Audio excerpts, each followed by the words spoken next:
আজকে আমার খুবই পছন্দের একটা রেসিপি আপনাদের সাথে শেয়ার করব। এটা খেতে এত বেশি ভালো লাগে আমার, যেদিন আমি এটা রান্না করি আমার অন্য কোনো তরকারির প্রয়োজন হয় না। চুলায় প্যান বসিয়ে আমি এখানে একটু বেশি পরিমাণে তেল, এরপরে এখানে 1/2 কাপ কুচি করা রসুন, 1 কাপ কুচি করা পেঁয়াজ আর 3টা কাঁচামরিচ দিয়ে এখন পেঁয়াজ এবং কাঁচামরিচগুলোকে হালকাভাবে ভেজে নিব।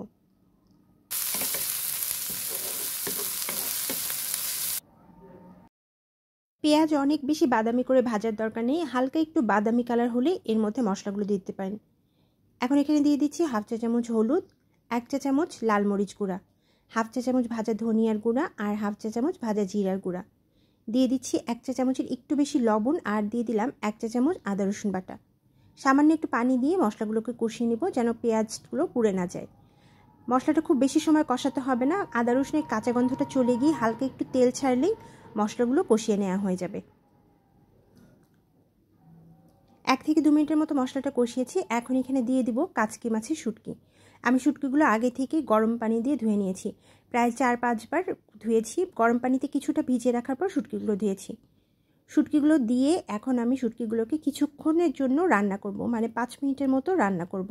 এভাবে নেড়েচেড়ে শুটকিগুলোকে একটু কষিয়ে নিতে হবে, এতে করে শুটকির টেস্টটা ভালো হয়। 5 মিনিটের মতো রান্না করার পর আমি এখানে দিয়ে দিচ্ছি কাঁঠালের বিচি। কাঁঠালের বিচিগুলোকে একটু লম্বা করে কেটেছি, ছিলে তারপর কেটে নিয়েছি। আর এখানে দিয়ে দিলাম করলা। এখানে প্রায় 1 পোয়ার মতো করলা ছিল, যেগুলোকে আমি পাতলা পাতলা করে কেটেছি।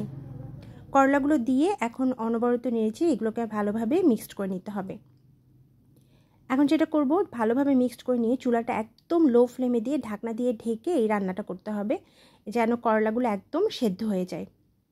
করলায় কিন্তু পানি দিবেন না, এতে করে করলার স্বাদটা একদমই ভালো হয় না। ঢেকে দিয়ে হালকা আঁচে রান্না করবেন, তাহলে দেখবেন রান্নাটা অনেক সুন্দর হবে।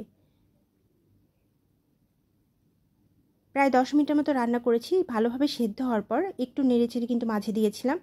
এখন নেড়েচেড়ে দিয়ে কিছুটা সময় ভুনবো। এখনও অনেকটা শক্ত আছে। এখন এর মধ্যে যেটা করব, খুব সামান্য একটু পানি দেবো, এতে করে মোলায়েম হবে। কাঁঠালের বিচি যেহেতু দেওয়া আছে, এরকম একটু পানি দিলে দেখা যায় মোলায়েম হয় আর খেতেও বেশ ভালো লাগে। এখন যেটা করব, চুলাটাকে আবারও লো ফ্লেমে দিয়ে ঢাকনা দিয়ে ঢেকে পুরোপুরিভাবে সেদ্ধ হওয়া পর্যন্ত রান্না করব।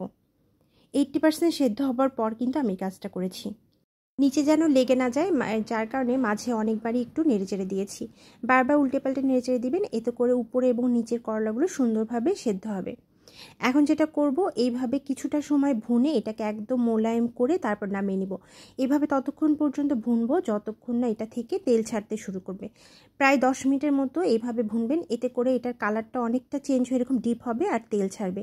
তাহলেই কিন্তু এই ভাজিটা খেতে বেশি ভালো লাগে।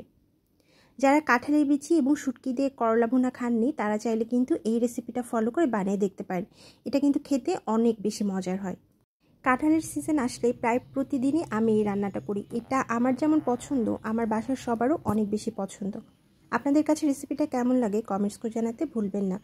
আজকের মতো বিদায় নিচ্ছি। আল্লাহ হাফিজ।